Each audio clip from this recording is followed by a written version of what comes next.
People invested in something and they lost all their cash. Today, guys, we're gonna get the net.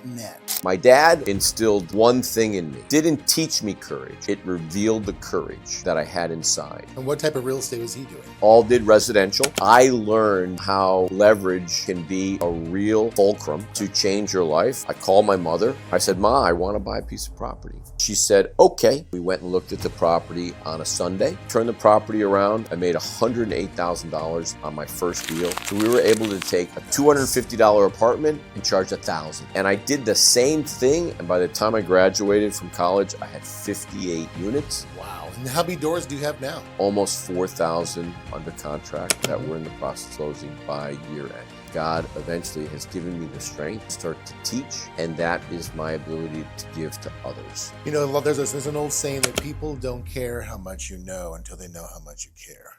Hi, everybody. Welcome back to the Digital Entrepreneur Podcast with Anthony Powell.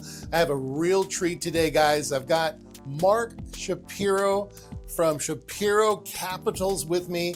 And he's not just an amazing guy, he's an unbelievable guy. I've had so many opportunities to sit down and talk with him. Mark, thank you for being on the podcast today. We've got a lot of stuff to talk about because so many people want to invest in real estate, but they don't know where to begin, or maybe they've made a bunch of money on their business and they have money in the stock market and they really want to get into it, get into real estate. But fear is involved. People invested in something and they lost all their cash. Today, guys, we're going to get the net. But your story, Mark, is so amazing. How you started in this. I want to kind of reel back to how you got started in real estate, because it had to do with your mom, right? Yes. Yeah. Yeah. Talk to us a little bit about. So first of all, thanks for being here. Thank you. It's such a treat. But let's talk about your story, and that could be 10 hours. It's so fascinating. But let's kind of start with how you got into real estate. So coming from a real estate background and coming from a real estate family, not only was my mother a commercial real estate broker, okay, but both of my grandparents were real estate people. Okay. And I will tell you that my dad's dad wore a three-piece suit to work every day. And if you guys do follow me, you'll see that I do wear three-piece suits quite often. And that's an homage to my Grandpa Milton, who I am named after. And there are times where I wear some of his cufflinks that I had refurbished, and they were pretty beat up, but we have a really amazing jeweler, and he was able to actually come up and refurbish them, whether they were gold or silver, and even replace some of the cufflinks that had onyx. But my path is, I'll call it traditional. College kid, took a year off from college. Okay. My mother is from Coral Gables, Florida. And my father is from a small town in Connecticut called Winstead. Okay. They met. My mother was engaged at the time, and there was a friendship between the grandparents. And my father had a 2-week pass from the Army. He was a dentist, so he was a dentist in the Army at Fort Meade, Maryland. Okay. He had gone to dental school at University of Maryland. And he came down in his red and white 57 Chevy convertible, thought he was a badass, which he was, real handsome guy, and met my mom, and they spent 2 weeks together. Wow. My mother at the time was engaged. I was going to say she was engaged. And my mother broke off the engagement, called my father within a week and said, "What are your intentions?" And my dad said, "I'm going to send you a Western Union so that you can get on a train and come up to the Army base, and we're going to get married." He didn't even ask her to get married. He just said, "This is what we're going to do." Wow. And my dad was a guy who lived his life by a very simple code of ethics. Okay. And he lived his life based on what he did by his actions, not by his words. So on his gravestone, when he passed in 2005, my dad's name was Paul, and middle name is Arthur, which I'm named after. In Judaism, we use the initials. Okay. So Milton and Arthur, and that's Mark Allen. Okay. And my father's gravestone says, "Show me deeds, not words." Wow. And I've kind of lived my whole life this way. And, you know, my life is an amalgamation of everything that I have done, everything that I have lived through. And I'm a small guy. I'm 5'5". I think I used to be 5'6". I played organized football all the way in through my junior year in college, where I played as a Division II tailback. Okay. Much heavier. Of course, probably took some special drugs to get a little bit bigger. Didn't make me faster because I was always faster than anybody on the field. Yeah. And football instilled one thing in me. It didn't teach me courage. It revealed the courage that I had inside. And I can remember each one of my coaches, even the coach that I disliked the most, my last 2 years in college. But my mother coached me. When I took that year off, I spent it here in South Florida. I opened up a t-shirt business at the Hialeah Flea Market, selling towels and t-shirts. I talked my way into getting a bartending job at a place called Bogey's Barn. Okay.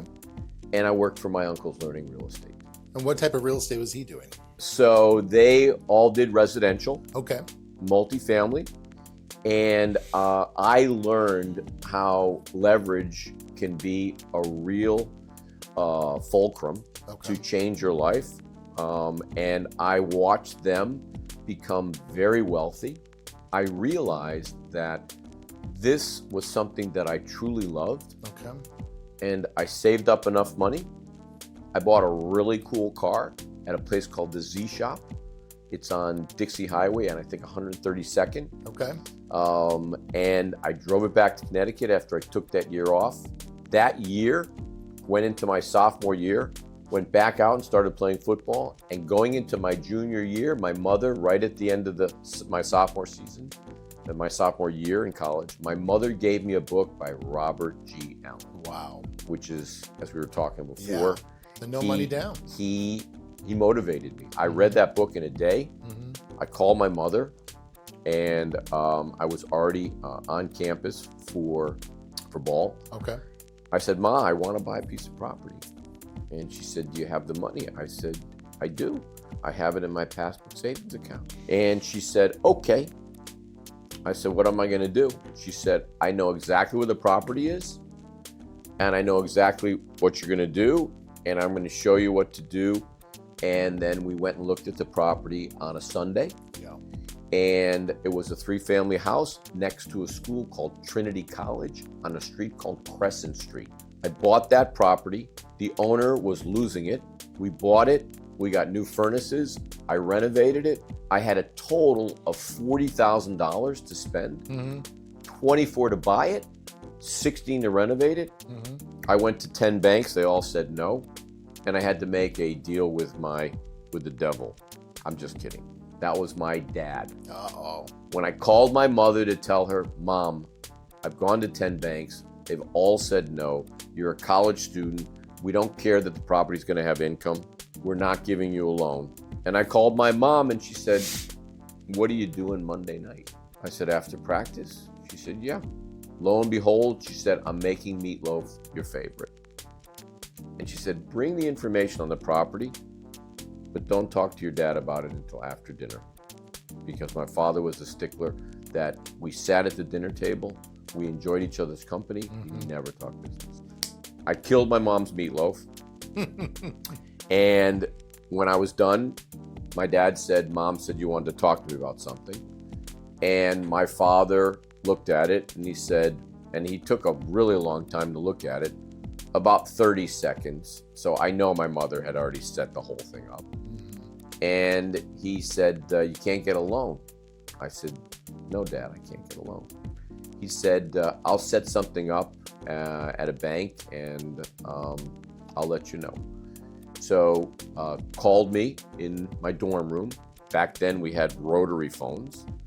For all you guys who don't know what a phone is with a rotary, it's a dial, okay? And he said, can you meet me in the morning on Wednesday, 9 o'clock? I said, Dad, why did you say Wednesday? Because it's Tuesday. Why don't you just say tomorrow? And I said, yeah, I can. And he said, okay. He gave me the address. And we met in front of the bank in the morning. I was a few minutes early because my father, if you weren't early, you were late. Yeah. And that was the way I was raised. Me too. And I love that mentality. Me too. I love the fact that I'm probably 20 years older than you. You're 45. I'm 65. And before we went in, my father said to me, what's the deal? I said, what do you mean, Dad? What's the deal? I said, I'm going to give you 10% of the deal. He goes, I'm not signing a loan for you to get 10% of the deal. He said, I want 60% of it. I'm like, Dad, this is like the mafia. I said, come on, you're a freaking dentist. You're extorting me before we go inside the bank? He goes, all right, what do you think's fair? I said, why don't we flip it? I'll take 60, you take 40. I'll do all the work. I'll put up all the money. And we shook hands and we walked inside. Nice. We walked inside and my father walked back to where the president was. His name was John Morris. And he said hello to his assistant. And he said, I'm going to go get some coffee. And he left me there. And all of a sudden, a wave of being nervous came over my body. And she asked, would I like a coffee? And I'm like, no. And she said, well, Mr. Morris will see you. We go into his office. He stood up, walked from behind his desk, shook my hand, and he said, how can I help you? And I said, I need your help. And I don't know what prompted me to say that, but I learned that when you ask somebody for their help, they're much more willing to help you versus say, I need a loan. Sure. We don't do that. I pulled out the same stuff I had showed my dad. He looked at it for eternity, 45 seconds. And he said, I already spoke with your dad.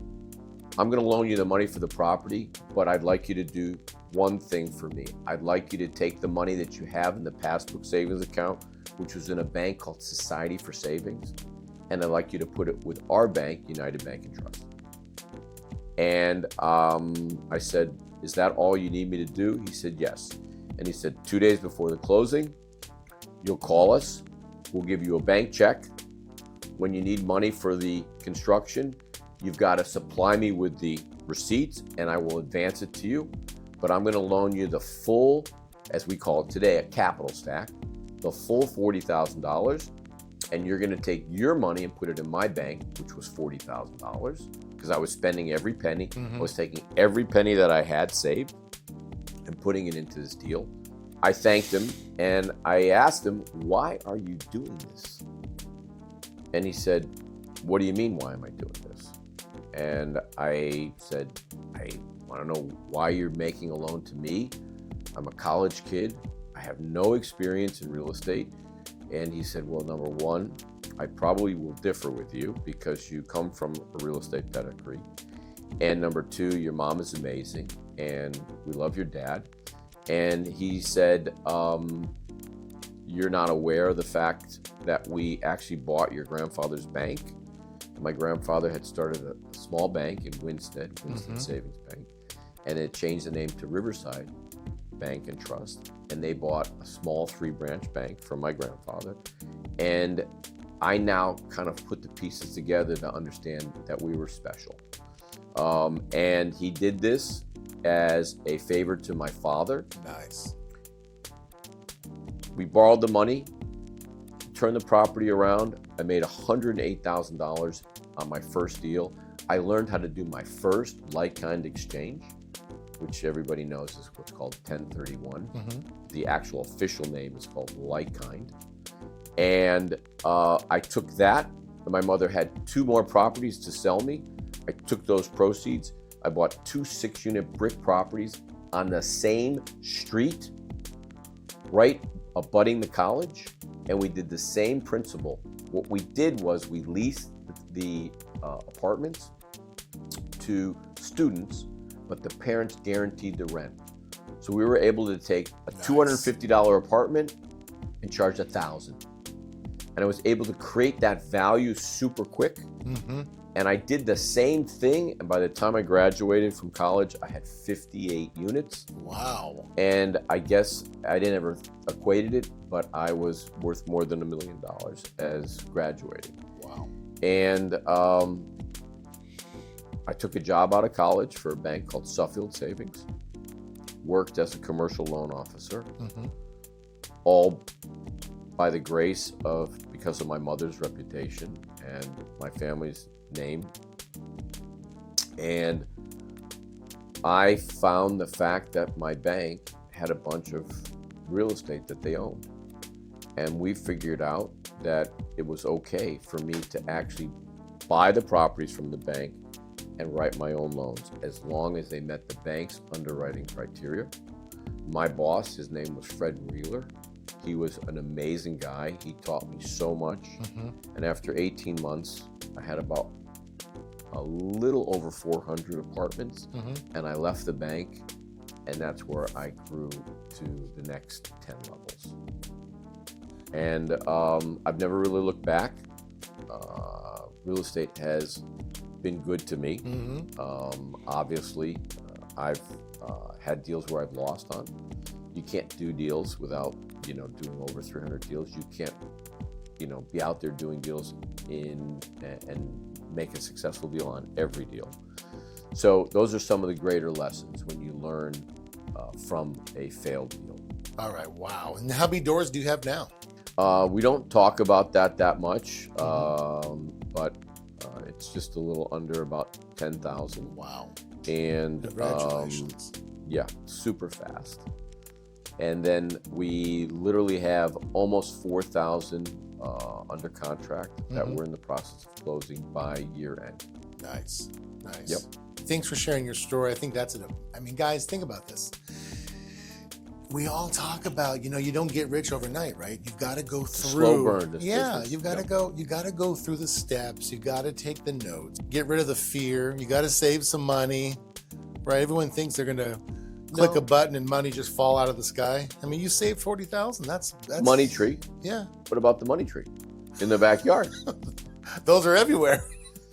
Well, not to disagree with you on your podcast, Mm-hmm. had I used the techniques that Robert Allen talks about in his book, and we've taken those techniques and we've fine-tuned them Okay. for today's market, Mm-hmm. you can buy real estate With with little to nothing down. Nice. When you have somebody that guides you Mhm. through the process, it makes the process easier. It teaches you that you're number one, you need to do this with somebody beside you. Yeah. You want to do this with somebody beside you because they have the experience and they have the policies and procedures to catch you when you fail.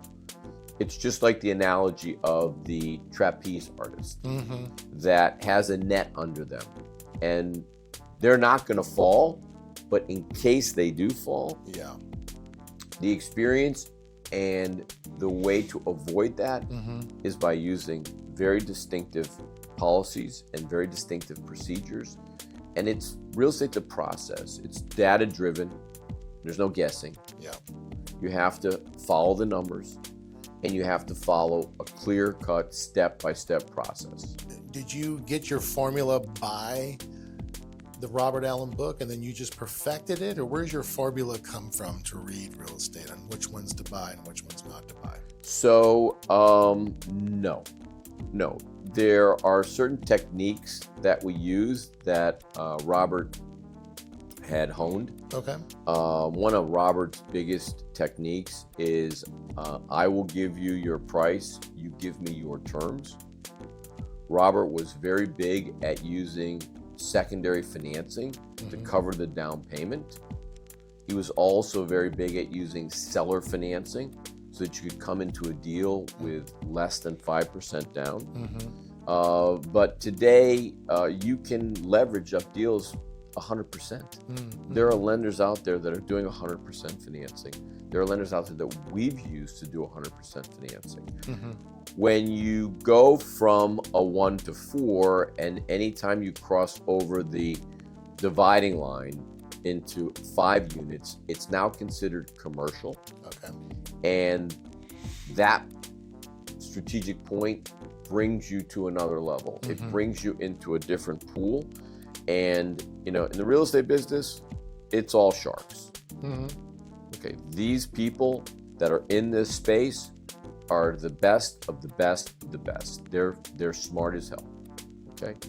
And you don't do this business unless you're properly capitalized. And what we try to do is we try to make sure that the capital and the opportunity meet in the middle, and then we push that by sometimes partnering with our students, investing and putting up the capital with them, or selling them a property that is already been completed and cash flowing and has value in it. So they're buying a value proposition. Sure.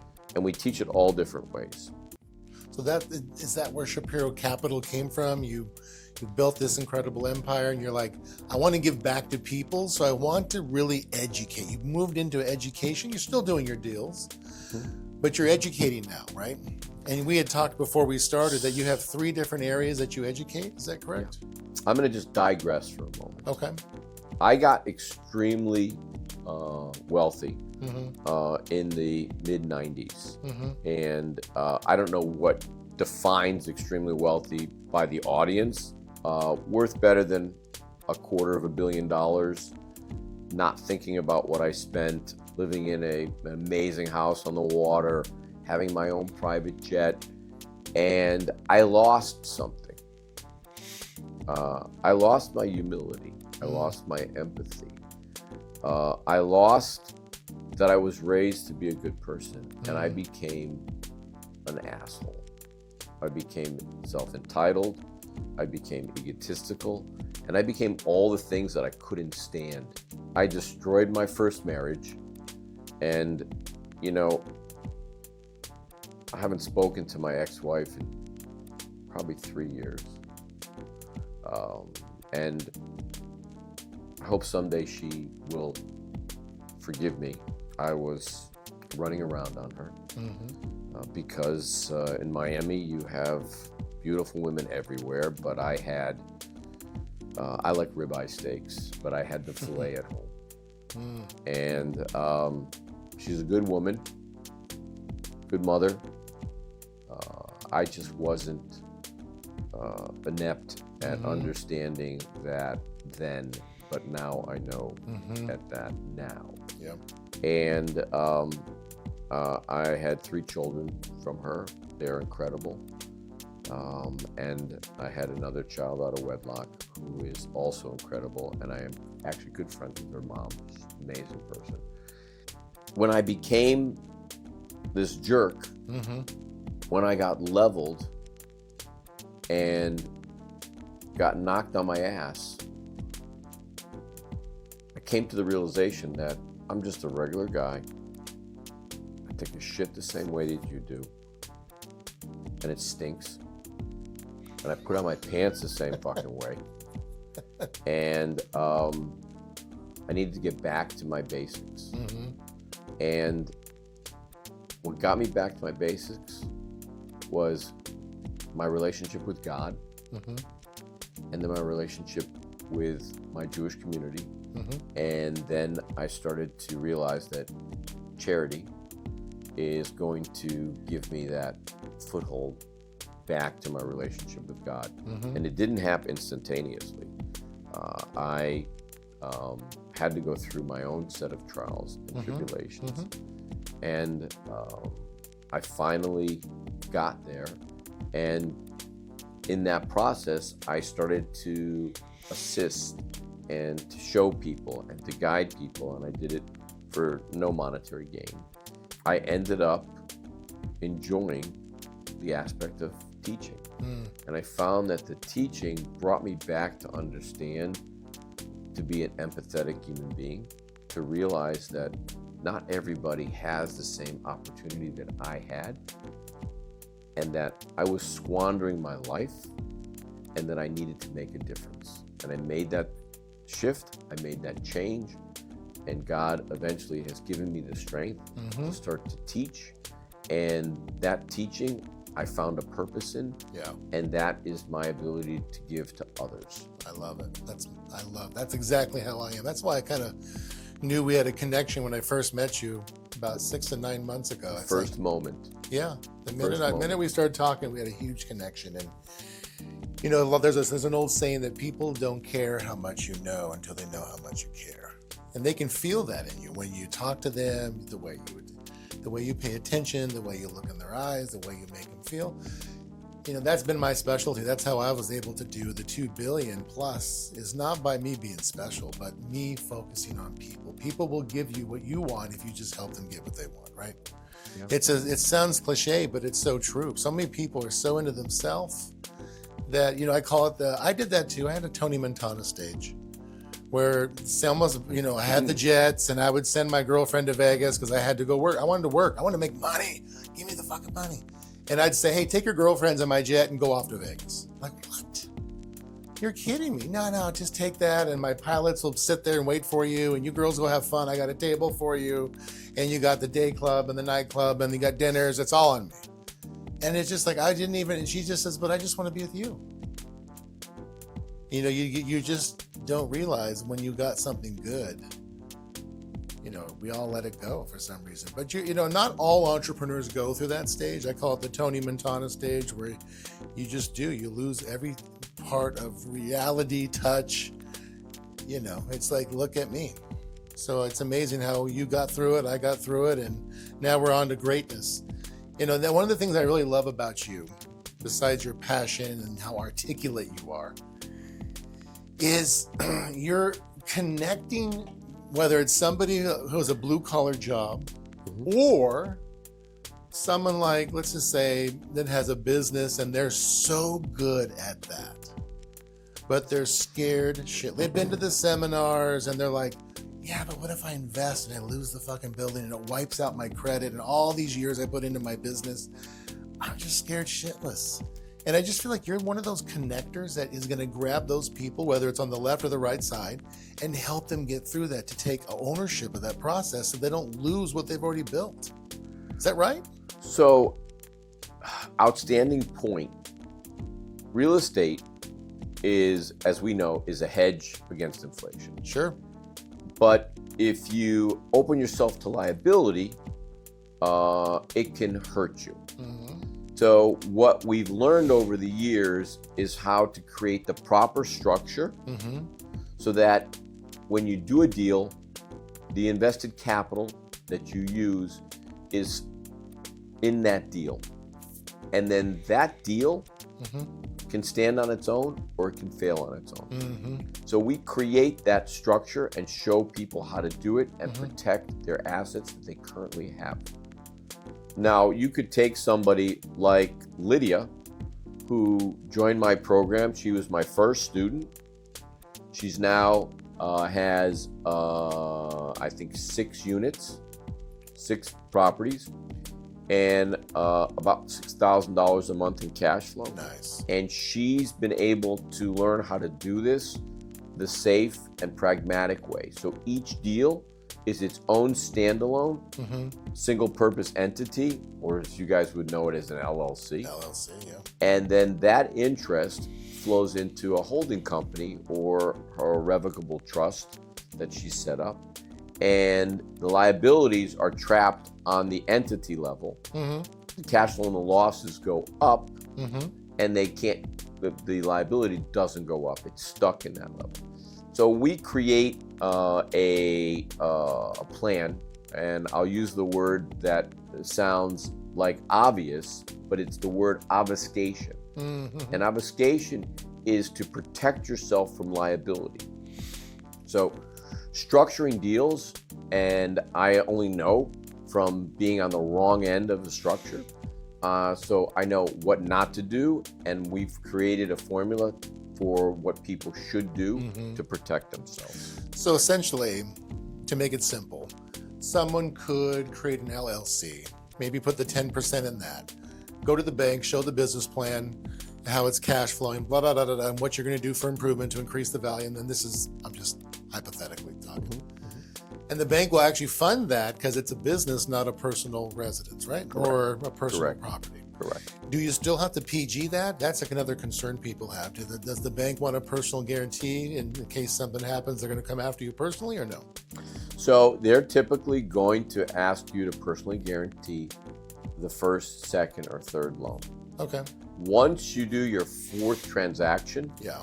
your personal guarantee will no longer be on the deal because it will be an investment-based loan based on the capital and based on how the loan underwrites. So it's like a non-recourse. It's a non-recourse, or the recourse is limited to the asset. And if you do something that we call what's called a bad boy carve-out, where you take the money out of the property and you buy a Ferrari and you do all these things. Now, with that said, Yeah. going back to Lydia and her first deal, Yeah. she bought a property for $34,000. She put $35,000 into it. She was into it for a total of $70,000.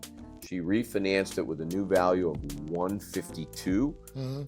Took out $106,000, bought a second property, did the same thing and bought a 4-unit building, and did the same thing and applied the exact same principles. Wow. And each one of those deals are in standalone. And now she's doing bigger deals. Yeah. In between that, she got married, and now her husband is partner, and she is actually in the process of now being approached by friends and family because they're seeing what she's doing and asking her if she will take their money and invest it for them. Nice. So she was your first student. She was my first student. Wow. What a $27 a month, 2 weeks. We looked at each other on the Zoom call. That was June 20th. Yeah. And we became friends, and we are still friends today. Yeah. And we've given her actually every program for free because I love her. Yeah. And she did not have the most spectacular life growing up. And I will tell you off camera some of the things that she's endured, but they're a lot financial. They're not financial things that she's endured. She has endured a lot. And she put herself through college.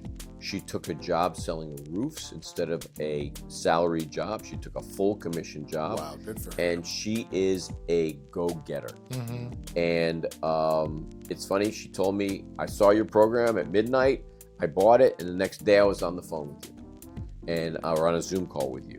And Lydia's changed my life. I don't think she understands how much she has done for me to change my life. But from Lydia to Raymond to James to Jason, I mean, we've done since June 20th.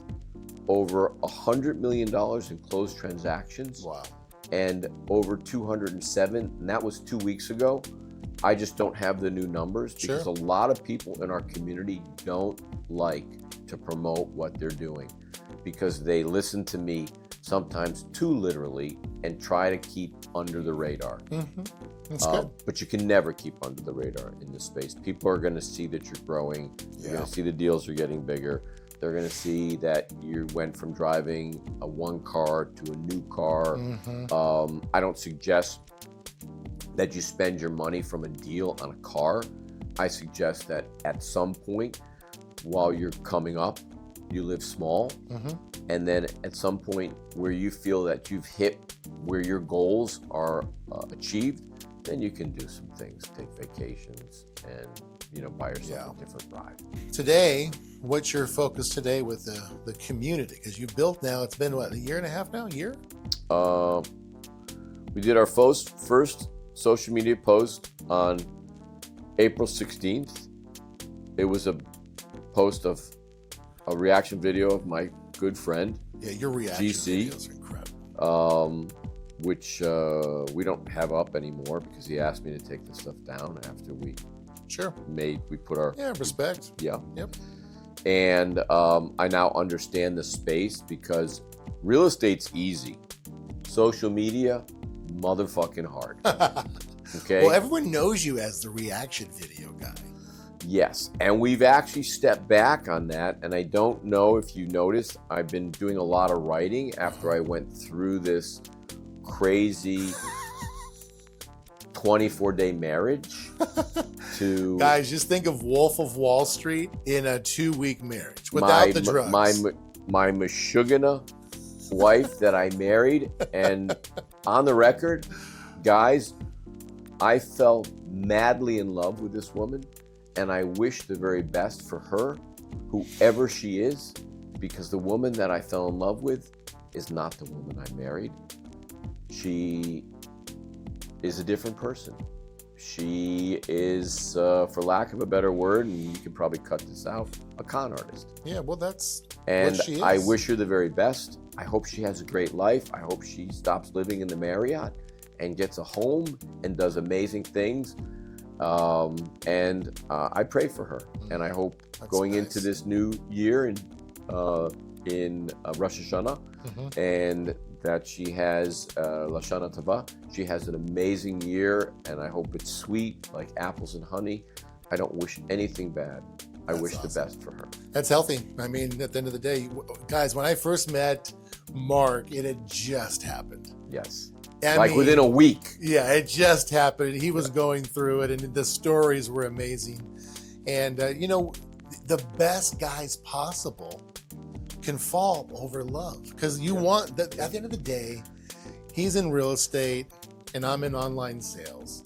And we want freedom so we can spend time with the people we love. That's the bottom line. And real estate really does give you that passive residual income. Two things. Real estate is not a get-rich-quick scheme. Okay? It's not a scheme. It's a real business. And it's hard work. But if you do it the right way, if you have somebody showing you the right way to do it in the right path, and all the different potholes and trapdoors to avoid, you will level up to a much higher level. Now, you can buy a book. You can go online. You can watch my content on YouTube. I give away a ton of free stuff. But if you really want to go to the next level, you're going to need somebody to guide you. Yeah. And there's good guys out there, guys like me, and there's other guys that are good like me. And that's on you to figure out who they are. I only want to see you succeed because your success is a direct correlation to my ability to train you and teach you. Yeah. And here in our community, everybody that works here has gone through my program. Everybody that works for us here at Shapiro Capital, all 52 employees, you pay me to learn, and then I teach you. Yeah. And then when you ascend to a certain level, I offer you a job, and guess what? You take it seriously because this is a serious business for serious people. This is I'm going to become a real estate agent. This is not for real estate agents. Okay. We have a very definitive process. We have delineated what works and what doesn't work. And if you follow the process, you will crush it. And you can crush it to whatever level that you want to crush it to. So let's talk about those levels, because people hit me up all the time about, I really want to do real estate. Who should I follow? I use your name a lot. Thank you. Because I have a lot of respect for you. And I've been, I told you I was on the circuit for 18 years. I took 5 years off. And I've trained with everybody, and behind the stage was a lot of hypocrites. You're not that guy. And I have so much respect. I try hard not to. Well, I mean, we're human, right? But the bottom line is you're an incredibly stand-up guy. And so I have a lot of trust in you that you are that guy that if someone said, I need my hand held, you can either say, well, you can pay me the big money and I'll literally hold your hand. Or if you don't want that, there's a course that we're going to walk you through that if you just take notes and join the community and you're willing to participate, you can learn it that way, right? There's a couple different ways you can do this because guys, pay attention. I'm going to ask him. So you guys want to write this down because I'll put the links down below if you want to join. Let's walk this through. What's the entry level for your course? We have, for the person that has no credit, no capital, we're Okay. going to teach you how to wholesale. Okay. And that starts at $1,000, and we'll typically finance it for you if you put down $250. Nice. That's free. Okay. Yeah. And that's going to give you the ability to be part of our wholesale community. Yeah. Our next program from there is called the Premium Protege Program. Okay. It's $3,500. Still. You get access to all of our calls and wholesaling. Mm-hmm. And that program gets you on a call with me Mm-hmm. on Tuesday for an hour. My team is on the call for an hour and a half. There's a pre-call that trains you, answers all your questions. Then you get on the phone with me, and I teach and answer your questions and do deal structure. I do the same thing on Thursday, Mm-hmm. and that's also from 12 to 1 Eastern Standard Time, Tuesday and Thursday. Okay. It's me that teaches the course. Okay. I drop whatever I'm doing, and I'm on that because for me, this is my passion. We have another program where we teach my business, multifamily, Mm-hmm. and that program, I don't actually know what the price is at it right now because it's gotten so desirable, we've raised the price. So like, what does it mean? Like you're gonna? Is it just one-on-one or what is it? So that's not our one-on-one program. Okay. Our multifamily program is $14,997. Uh-huh. Our team wants to add another $5,000 to it because we've had so many people in the course, Mm-hmm. and that is, I teach that on Thursdays from 1:30 to 2:30. Okay. The course does start at 1 with one of my advisors, Nick Widener, came through the program, paid that amount, learned the program, and now he teaches it with me. So that teaches you how to get into the multifamily space, Mm-hmm. and that is a lifetime program. Okay.